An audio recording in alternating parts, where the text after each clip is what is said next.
In this episode of Vetiver Vibes, I had the amazing pleasure of interviewing Nicki, who is a tarot reader. She does past life readings, all kinds of things.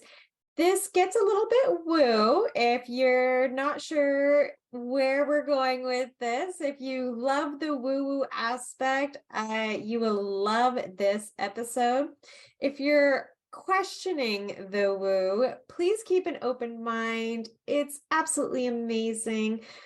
We went over tarot cards readings, the difference between tarot and oracle, shadow work, some essential oils that are good to use, how she recommends people to use them after she does a reading.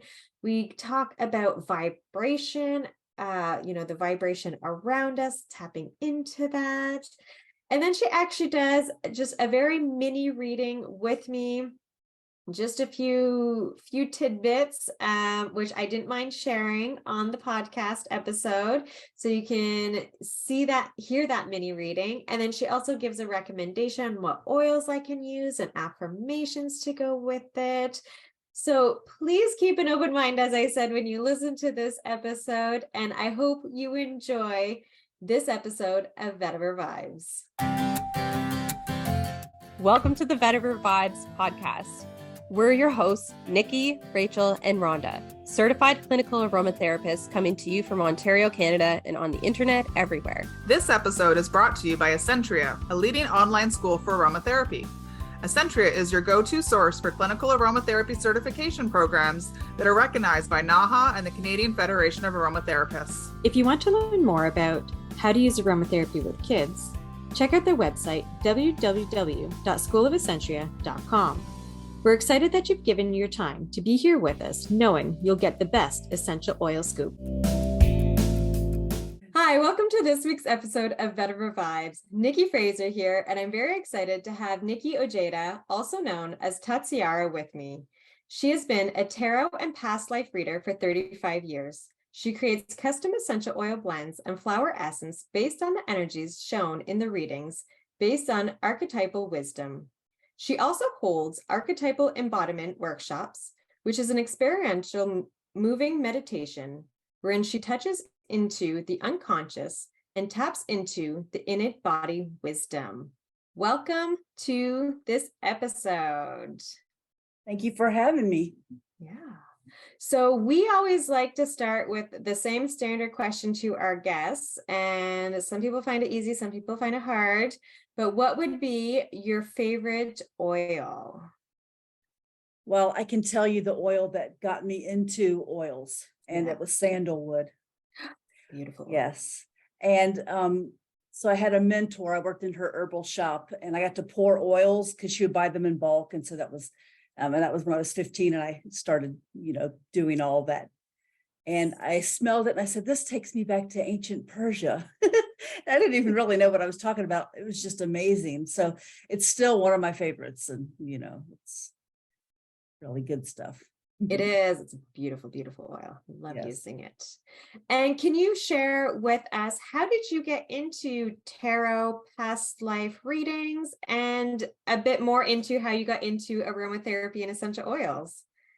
Okay, well, back to being lucky enough to work at that herb shop when I was 15. And the mentor of mine heard me say, I'm into tarot cards, but I didn't really know I was, but she gifted me with the herbal tarot. So I began learning the symbology of herbs at the same time I was working there and studying the tarot. And she was sort of a spiritual teacher, but without coming out and saying it, the best kind, right? Mm-hmm. And so that was how the tarot and the oil sort of converged for me. Nice. Now, I had past life memories as a child from Egypt. It was 1978, I believe, when King Tut was on the cover, and my mother and I were looking through it, and I got distraught because everything was broken, and, it was like traumatic, but, she didn't know what to do with that. Then I had another one where she was my sister, and just all kinds of stuff that got dampened down, but I was always very mystical. And to make it a very long story short, I was very interested in mythology, and depth psychology. I was reading Carl Jung when I was like 10 and 11, and I didn't really understand it fully. I just knew that I'd had these numinous mystical experiences out in nature, and that the church that I was in was very toxic and didn't foster any of that. In fact, sought to sort of tamp it down. Mhm. So by the time I was 15, I pretty much became who I am now. I had to be a bit of a rebel at first, but now I find that rebel is aligned with a higher cause to the best of my ability. So it just sort of went from there. I did what I felt like I had to do, really. I think I came in with it. Nice. Oh, that's great. And so can you explain a little bit, what are tarot cards, tarot readings, for anyone who doesn't know what they are, has never had one? I think they're absolutely amazing. I've had a few of them in the past, and I love them. So, but anyone who's never had one or doesn't know what that is, can you just explain a bit more what it is?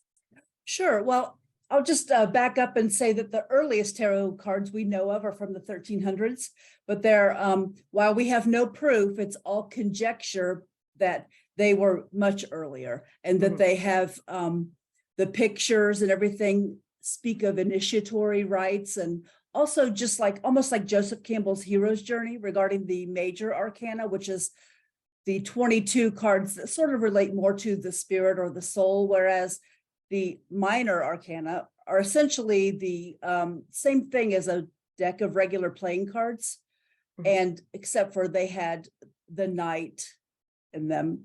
And there's also a legend that, there's no proof, but it's so fun that when things were being getting really, where anything that wasn't of a prescribed spiritual practice was stamped out, and they would use the minor arcana and called it taroki, and that was just like a game, the games that we use now.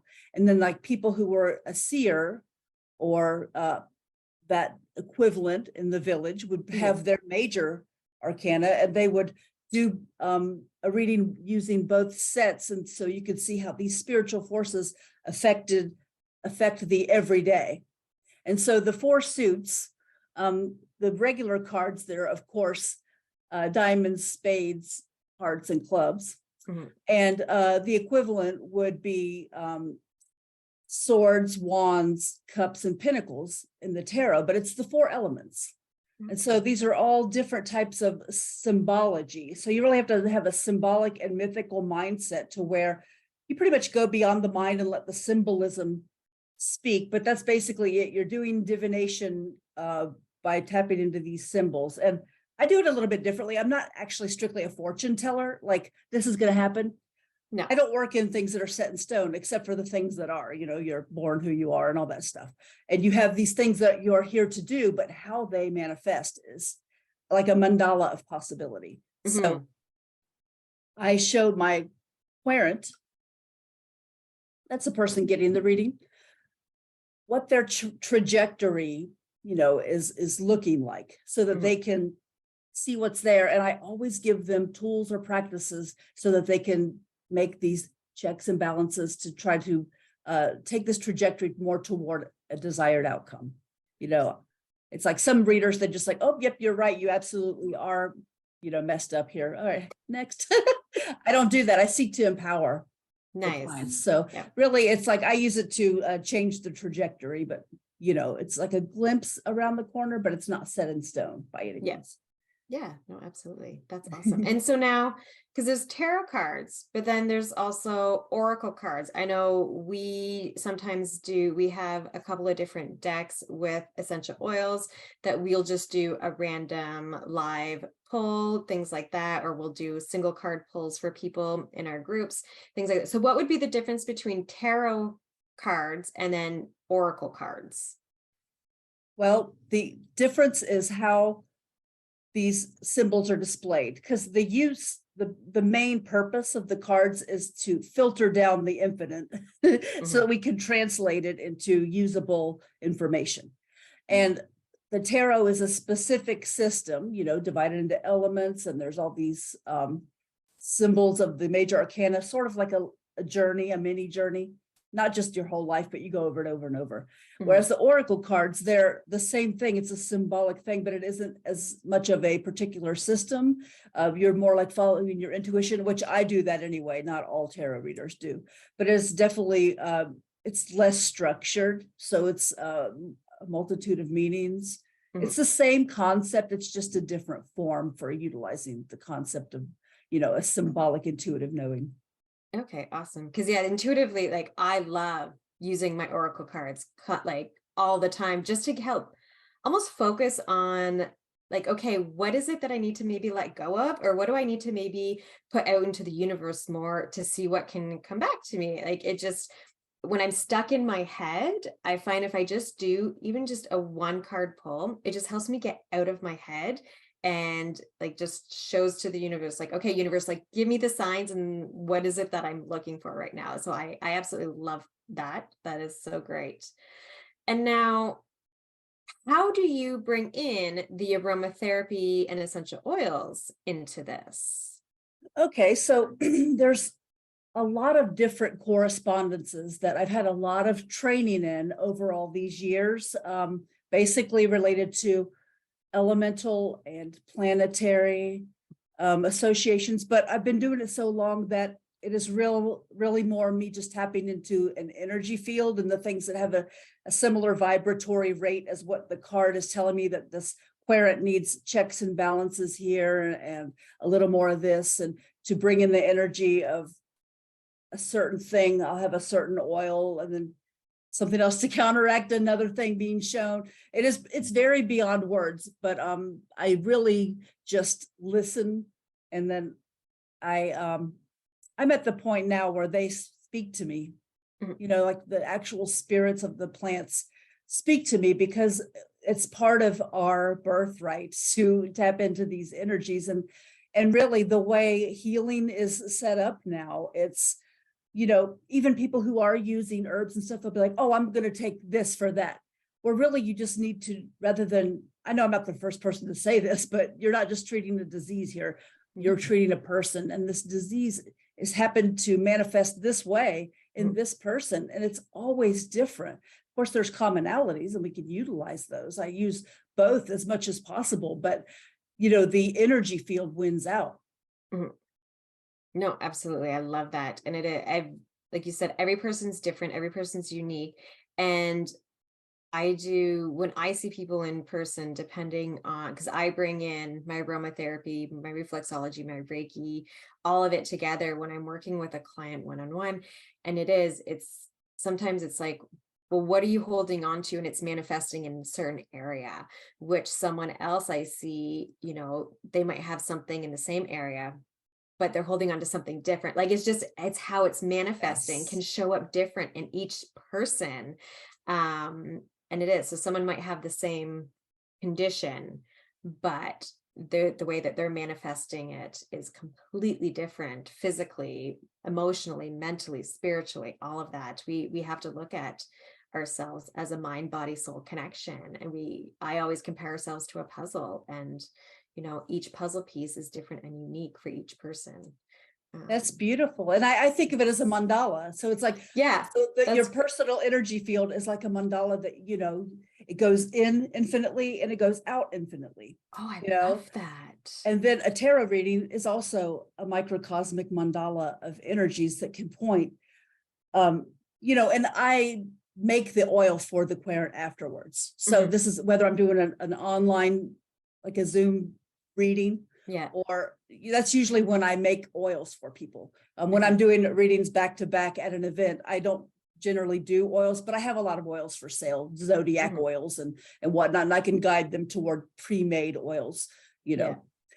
But it's just a really powerful and beautiful thing. And weaving in astrology, when I work with repeat clients, we tap more into their astrology, their north and south nodes and all that stuff. And then I have the option of doing like a one-on-one personalized archetypal embodiment workshop, which Mhm. that is a whole nother, a topic that's sort of hard to tap into, but it's really, you ask, what do you want the myth of your life to be? Where's the symbolism and the meaning? It's Mhm. got to be beyond the everyday things that are supposed to make us happy. It's all about finding that soul calling, which is really not becoming something so much as uncovering what's already there, which is my life's work, is to help people uncover what's in the way of their natural magic shining through. I love the way you said that. And we have it, it's uncovering. It's just, it's peeling back the layers of the onion and seeing what's there. Yeah, not being afraid to see. It takes bravery and courage. And I never want to make it sound easy because it's often a path, and sometimes you have to revisit again. And yet sometimes it's like a lightning of healing. It can be either way. But the point is to take it as a journey, as a curiosity, not how can I fix this as soon as possible? It's more like, what is the message here? How can I shift? Slowly bring back into that equilibrium of just my natural soul essence, which we aren't exactly encouraged to do. But I have the North Node in Aquarius, and the age of Aquarius is coming in, and I'm the one who's paving the way for, the future. I have to look at it that way, maybe helping someone else be their truth, on down the line. Even if I don't get to see it, I don't know. We'll see. Yeah, and that really makes me think of, I remember just thinking back to some of my readings that I've had over the years, and some of those readings got very emotional, and there was a lot of stuff that was brought up that I had to process. I had to sit with. I had to really tap into my inner self, my feelings, and decide, do I want to actually look at this? Do I want to bring this to the forefront and really look at myself and bring up these fears and these emotions and these thoughts? Or am I just going to cram them back down and ignore this reading? Right. Well, because it is like, depending on how it can shift. And they were usually spot on. And there was one reading, like, she called me out on a few things that I really was pondering on. And I knew I had to take deep looks at some subjects. And she did. She called me out on it. And so it's awesome how it can really happen that way. It really, just the way you were saying that really made me think of some of these past, the one specific reading that I had where she really did call me out on some things, not knowing. I mean, she had no idea, but it really touched home what she had but said. yourself told you this resonates. Yes. And usually this is going to bring up an important point too. That is both. I am ready to look at this stuff. I know I absolutely have to. And I'm not ready. And that, to have that moment of radical self-acceptance and compassion and knowing that this is going to unfold according to where I am. There's no shaming and judging for having this mountain to climb, this challenge in life. That is why we're here. But a lot of modalities that I came across in the past were, we've all talked about spiritual bypassing lately, and just the type of spirituality that just sort of, it's like, yay, bliss and love and light. And I love that. And yes, always go back to that after your shadow work, during your shadow work, keeping in mind that you're never going to not have your human self to sit and look at. It's like, hey, you're a scaly dragon, but come here, give me a hug. It's like, it's all about integrating those parts of ourselves. And it's not meant to be easy or quick or, but we make the process much more difficult by shaming ourselves, frankly, because we're in a shame-based kind of society, where it's like, oh, why can't you just be happy you're not quite as enlightened as X? And that's a really false paradigm that people are finally realizing, hey, these emotions are in my body. I don't have to remember them. I was 5 years old when this happened. I just need to shift and move it. And that involves sitting with it and feeling it. Yeah. And can you feel it without thinking about it? And then can you feel it without judging it? And just allow yourself to cry. I mean, it's like, there's so many different modalities. It's really invites an exploration of what resonates and what doesn't. And then if something looks scary, that might still be what you need to do. So it's really all about some self-knowledge, know thyself and know thy other self and thy other self. It is. And so you just mentioned shadow work. And I know that's something that I'm starting to dive a little deeper in. Just recently, I'm seeing more and more about it. Can you just touch really briefly on what shadow work is for anyone who's never heard of that term before? Sure. Well, going back to a Jungian thing, which I'm all about the neo-Jungian and how they moved on after him, but he defined it as anything that is repressed within the psyche. Anything that, as we were growing up, was undesirable, it gets in the way, and how it's repressed. And it also contains some of our good qualities too. Like if you had a jealous mother, you couldn't shine, and a lot of women have that, not from any specific person, but from the society. So we have these, like, these inner beings that look like the opposite of us. And some of them are not things we want to bring to a dinner party. And some of them we might, it's like, maybe I am a little wittier than I was ever allowed to be, or something, along those lines. And there are a lot of, well, shadow work sounds really scary, and it can bring up a lot of trauma. If I'm what I call a trauma informed counselor, because I'm a wounded healer. I had all that church trauma, and I'm able to help people who have had this thing where they're told their essence is wrong. And that's coming to all of us from some place or another. And so we're always looking outside of ourselves. Well, when you're on this healing journey, you will eventually have to do shadow work. It's going to happen. And sometimes we do it anyway. It's just a matter of asking, where these triggers or things come from, just sort of looking. And sometimes at the same time, we don't have to know the stories. We can get in there and just move the energy, because it's so old and so long ago that it's just about, again, letting that inner light just shine out. And another thing about shadow work is we tend to project onto other people, not only the repressed great qualities that we were never allowed to shine, but also, the parts of ourselves that we aren't proud of or wouldn't want, because humans are always going to be complex. And so we tend to project it out there if we're not dealing with ourselves. And if we don't deal with that shadow, it's going to come out at an inconvenient time. We'll just put it that way. Absolutely. No, I love that explanation of it. We are trying to spread the word about the safe use of aromatherapy to as many people as possible. It only takes 5 seconds to leave us a rating and review on Apple Podcast or wherever you're listening to us, and it helps us become more visible. We appreciate your support. And so now, getting back a little bit, so there's certain essential oils that you find you use more often in your readings? Like, are there some of your top oils or some that are more specifically used for certain situations? Yes. Depending on the certain type of personality that's coming forth will have something to do with it too, because you can sometimes just feel that someone, they never let themselves quiet down or be calm. And so I feel this chamomile, blue chamomile and vanilla, and almost like if rose and patchouli putting their arms around them and saying, it's okay, just be in your body and just be quiet. Yeah. That makes them nervous. That's just an example. And, so it'll manifest in something like that. But I do have favorites that I tend to keep using, and it's, lavender and chamomile. And then different ones that I like to use, not necessarily for therapeutic purposes, but I just love ylang ylang and neroli. And I have this aged dark patchouli that is just so beautiful. It's just amazing, because some patchouli, just if it's not blended right, it can overtake or smell like mop water or something.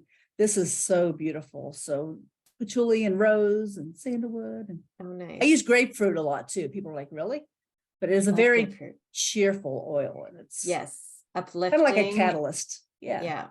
Mm-hmm. See, and as you talk about patchouli, and I've mentioned this on other podcasts before, where it's still not one that I can use. I actually just tried it in a bath. I think it was about 2 weeks ago. I took a bath and I forced myself to use patchouli. I'm like, all right, I need to figure out what this is, because it's the only oil that I don't like. And I'm like, I've come to terms. I now love geranium. I had 2 oils, patchouli and geranium. I absolutely love geranium. It's now actually my top 2 is geranium and vetiver, but patchouli is still one that I just can't grasp. But I did notice it wasn't horrible when I used it the other day. I'll say it wasn't horrible blended with other oils, because I can always smell it in a blend no matter what.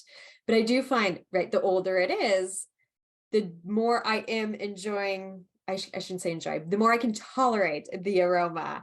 And it is, patchouli is one that gets better with age. That is so funny. That is so funny you're saying this, because I too have a love-hate relationship with the scent of patchouli. When I use it in a blend, it's usually 1 drop, unless it's some kind of skincare thing, or, I make other botanicals for different purposes. But I had an unfortunate association with someone who used it as deodorant ineffectively. And I had that association for the longest time, and it's I don't like it by itself. It has to be very blended, but this aged dark patchouli is like a whole different thing. That's why I'm so fascinated by it, like, because I didn't like it, patchouli that much either. I don't know. It's probably other associations, but it does kind of have that mop water thing going for it. Yeah, there's something, and I can't pinpoint what it is, but I'm like, I will get over this patchouli aroma one day. I will embrace it. I will work through whatever it is that I'm not liking with it, or it might just be a smell that I just don't like for whatever reason. Who That's knows? okay. Exactly. But I just know so many people love patchouli, and I was like, maybe one day I'll grasp it. But if not, that's okay too. So now, Yeah. when you are blending different formulas and creating different formulas and products, do you typically recommend using them topically, aromatically? Which way do you more so use them, or recommend your clients to use them? Well, when I'm on a mentorship relationship with a client, we talk more about different ways of using them. But when I make an oil, it is a roller ball. My carriers are a combination of jojoba and sunflower. Nice. And so I have them use it topically. There are certain occasions where, but it is still about the aroma and the energy. I know that physical benefit is accrued oftentimes, but my focus is more about the energy work and have them use it along with the prescribed practices. But I have also given sprays for people of things that aren't necessarily good to put on your skin, but they were needed for what they were doing, like a personal spell for someone. I gave them like some cinnamon spray and, with like some cedar wood and coffee and some other stuff, because of what they were bringing in. And you didn't really want to put all that on your skin necessarily, maybe here and there, but diluted, obviously. But yeah, I make sprays or generally the roller ball oils that are diluted for just to get the energy work going. Yeah, and you bring up a good point, because the sprays, I have made sprays before where if I couldn't, my family doesn't like it when I sage my house or anything like that. And so I had to create a spray I was like, all right, I can't burn anything. That's fine for right now until you guys are all leave, and then I can do my thing. But I was like, something is stagnant and something needs to shift. So I have created broom sprays before like the energy needs to shift. Let's just shift this energy. So that's a great way of doing it. And so when applying topically, is there certain areas that are better? Like, do you more work with the chakras or pulse points? Does it matter where they apply typically? When it's a repeat client, we get deeper in that, where I'll have them use certain, where we will begin working with certain chakras when we use archetypes. But generally speaking, I'll say, rub it on your heart chakra or your wrists or something where you can easily smell it, depending on the oil. And sometimes the heart chakra is very appropriate for what we're trying to do. And sometimes it's more like, okay, just keep sniffing that, or like mental clarity, on the third eye. And it just really depends, but I kind of give them ideas and tell them to listen to their own intuition, because that's what this is. I'm assisting you to heal yourself, because that's the only thing that's going to happen. You got to work the point. I can make as many magical oils as possible, but if you don't take in the energy with the intention of shifting and figuring out how to make it work for you, frankly, then it's just to smell good, which they tend to do that too. Yeah, absolutely. Yes. And that's really the basis of subtle aromatherapy. Oh, yes. We're working with the energies. You're working with the energies of the plant. You're working with the energies around you. You're working with your own energy. It all combines. And that's the joy. There's one of the many reasons why I love working with subtle aromatherapy versus, the clinical physical reasons. Absolutely. Like you said, the chemical compounds are there. There's no disputing science with what is in the oil itself. But then when you tap into the energy aspect of it, that's a whole other world that is so mind-blowingly amazing. And using those blends that way, I absolutely love. And the other style, the more clinical, that's what I tend to do more for myself. Yeah. I don't do that with others as much, not never, but it's more, I'm more of an energy worker, kind of, intuitive. I see the mandala of energy, and it's something that I've developed over a long time, but I think we all have it. That's it. It's not like people have these gifts and people have those gifts. People have proclivities, and circumstances will lead them to certain realities where they even have the chance to find out what essential oils are, but just that being in touch with the unseen is a missing piece in our healing and in our fulfillment, and just, it's having, because 99% of who we are is unseen. And then we are all part of this. I mean, it sounds like, we're all one, yay. But when you really feel it, and it never stays because we're humans, but whenever we tap into that, it's something magical, inspiring, mystical. And, it's just highly encouraging to get in touch with what is it that you are that can't be seen, that can't be labeled. What is it? Feel it. Yeah. And just the way you were saying that earlier of like, we're all one. It is, but like, we're vibrational beings.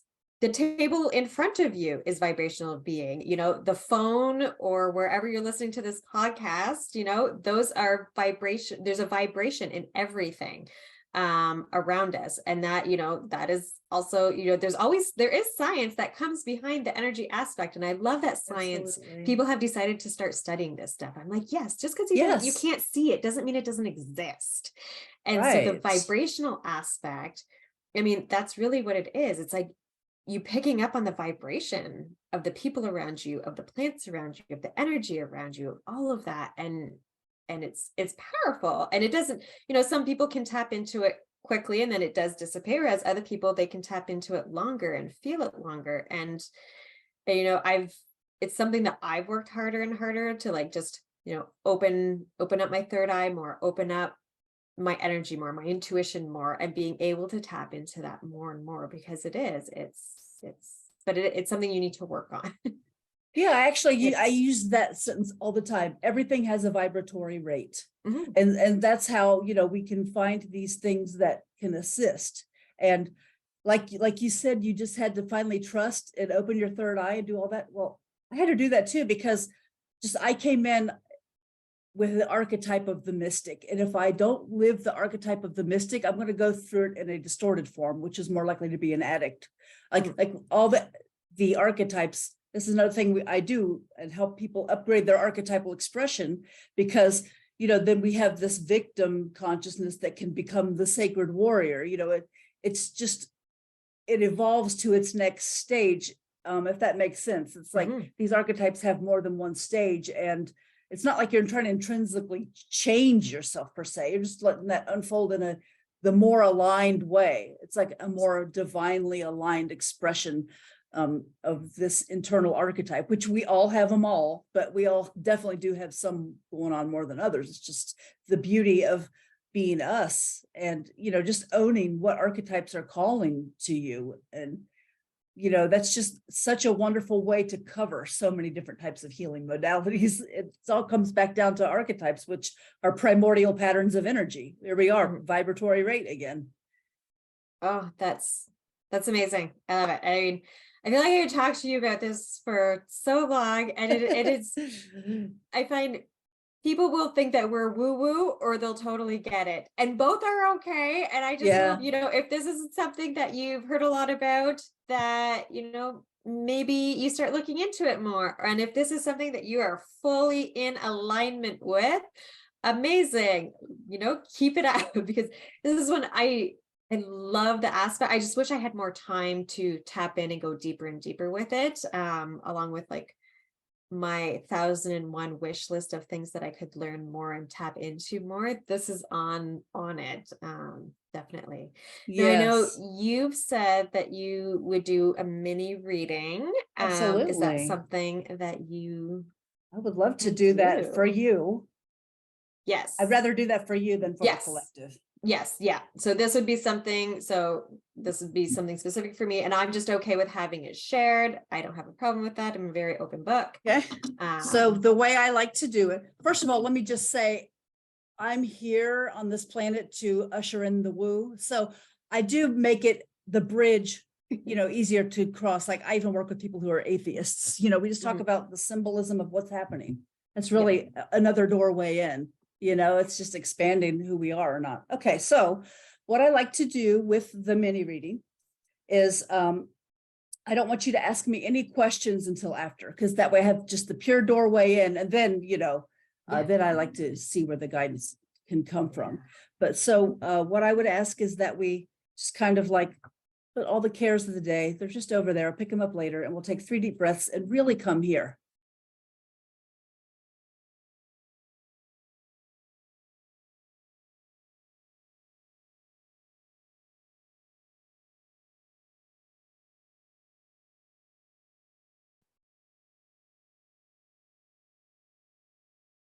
Then I'm going to spread the cards out. They're going to be fanned out into a line, all 78. When I'm doing video readings, this is my doorway in for the first 3 cards of any reading. I'm going to have you I'm going to run my hand over the cards. And when you feel right, tell me when to stop. We're going to do that 3 times. Okay. So starting now. Stop. And again. Stop. And one more time. Stop. I get help of my third eye oil. Okay. So I feel like there is a certain degree of upheaval in the emotional realm. It's not necessarily negative, but you will be called to have a beginner's mind and some new ways of thinking about something. It will be imperative because there's just like some things that are going away. It's just a cycle, and some of the emotions can be just really feel like a roller coaster for a minute, but change is coming. And there is a big change that's going to come. And this change is going to require and bring in some like-minded souls, and you're all going to bring your cups to the play, as it were. All the influences are going to marry and braid into something bigger than the sum of its parts. But I see here that this is going to require you to step into that. I don't exactly know what to think or what I'm doing. Just trust in that it's all turning in your favor and that you do have support. There will be support, of like-minded souls. So that's the first thing I got. Now, if you want to ask me questions, I can feel into that. I don't even know what questions to ask. I just always invite someone to. Yeah. Now I just feel like I can't narrow it down. Okay. Would that be more like business, personal, relationship?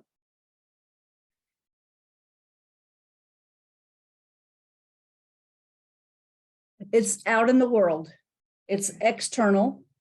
And these people, whether it's a large group or small, will be taking actions with you as well. It's not just a theoretical supporting you. You'll be doing things together with others, but they're bringing ideally their soul essence, their emotional investment into this next new phase with you. Okay. So it is definitely external.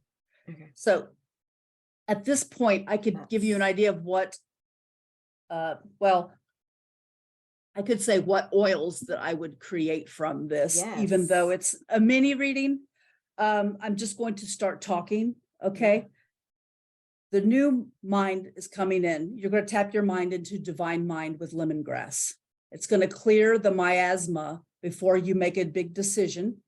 And you're going to use a little bit of vetiver and myrrh so that you are grounded in your body, but the spirit is right in there in every deep cell as well.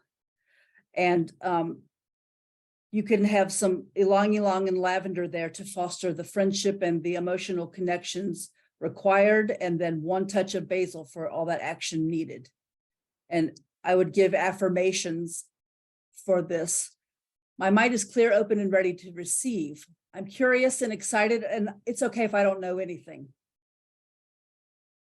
The next cycle of my life is coming in and it's in my highest good. I'm attracting it. I'm calling it in, and whatever isn't aligned with that, I will look at it and we will transmute it with love and give it a better job within the psyche. I call in just the right people, just the right circumstances, just the right things, just the right information, and just the right readiness within to make the best of this change and turn it toward our highest good. So those are the oils and affirmations I would get off this little mini reading here. I'm speechless because it's tapping home. When you said, as soon as I was expecting you to say it was external, and you confirmed it when you said it. And I think I know where it's coming from and where it's going and what it's pertaining to. And I love the affirmation aspect of it also. And it's a big part of, when we're using aromatherapy and we're tapping into energies, when we add in affirmations, they're very powerful also. So I love that we incorporate that into it. Yes. And one of my favorite things to do is like with a repeat client. Yes, affirmations are sort of in one spot, but they're more powerful when you use them with the somatic practices of moving the energy. Mm-hmm. And so when we're doing these, workshops, we breathe and we make sound and movement coming from a certain spot. And then it's like every spot has a symbolic oil that will go with it. And it's just really something to where you can make room in your psyche for the new upgraded archetype that these affirmations will bring in. Because you can sometimes just keep saying them without addressing your depths. You can't live in the heights without addressing the depths and have it stay authentic. And that's another big message of mine. So no, that's very, very true. And I used to listen to affirmations more and create more my own affirmations all the time. And I haven't done that in quite a while, like quite a few months actually. So you've kind of re-sparked my need to want to get back into that also. I miss it, like just having that. I was just like, I have missed this. Why did I get out of the habit of this? Because I used to listen to them every night. So thank you for that. Feel free to go back and write those down or put them in your own words, or put them where you can say them more than once and feel into them and feel, for yourself. I know you're touched in with some energy, and you can just say, where does this want me to make an adjustment? It's all about talking to your many selves and your body, like feel your body without thinking about it. That's an exercise for you all. I love it. I love it. And so now you were using a third eye oil right before you did your reading. Are you willing to share just what's in it? If I can remember, because I made this a year ago, and I'm pretty certain that it's a combination of frankincense, myrrh, lavender, mugwort, and I think it's something like lemon verbena. Let me just smell. Melissa, lemon balm. Yeah, lemon balm. Yeah, and there might be a couple of other things like 1 or 2 drops, but it's also a heavily diluted version, because it was something that I do for readings, when I'm doing them at home. It just helps me to create my little energy bubble a little bit better. We all need assistance. Absolutely. Get the mind out of the way, but yet expanded. It's exactly. Yes. No, get out of the head and into the energy. So that's amazing. I love it. Yeah. Thank you so much. It's been a pleasure. Before we part, do you have any last minute words you want to share with our listeners? Any wisdom? Yes. So you will be called to be nice to yourself. It's time to have a better relationship to the inner world and your self-talk. And that is the key to so much. You're just a cute little human trying to live this life. Just be nice to that little you. I love that. That's awesome. Thank you. Thank you so much. This was an amazing time together. Honestly, I feel like I could talk more and more about energy and readings and tarot, like the whole energy aspect. I absolutely love. So thank you for joining. Thank you for doing that mini reading. I really appreciate it. Sure. And if people want to get in touch with you, have their own readings, or, have any other services that you provide. I know you do some past life readings, which that is another area that I really want to dive deeper into. I've dived a little bit into past life stuff, but that's a whole other world, I want to say, very interest also. So if anyone wants to get in contact with you, where'd they go? So my website is www.tarotwithtatiara.com. There's a link tree on there too, where you can sort of, if you want to listen to any other podcasts, and then it's just easier to see the links for scheduling, whether you want tarot, past life readings, personalized archetypal embodiment workshop, personalized essential oil or flower essence. It's all there, and then once you click the link, you can pick the oil, if you want that or not. And then, just everything's there, and easy to schedule. So awesome. Yeah. And we'll have that link in the show notes below, so it can be easily clickable. And are you on social media at all? And all those links are on all on there? link tree, and it's always Perfect. Tarot with Tatiara is my handle. Yes. Perfect. Amazing. Thank you so much for joining us. I'm Nikki, here with Nikki. And thanks for joining us on Vetiver Vibes, the Essential Oil Scoop. We'll see you next time. Bye. Bye.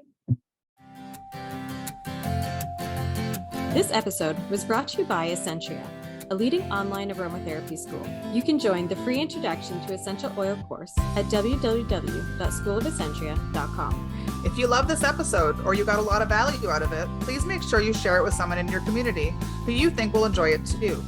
If you haven't already subscribed or reviewed the show yet, please go over to your preferred streaming platform and hit subscribe, then leave a review. This is the best way to help support us, and we appreciate it. Email us with a screenshot of your review, and you will be entered into our monthly draw for a free mini course. This podcast is for information purposes only. We are certified clinical aromatherapists and holistic health professionals. If you have a medication concern, please refer to your health team. Everyone's health is unique to themselves, so the topics and suggestions stated may or may not apply to you directly.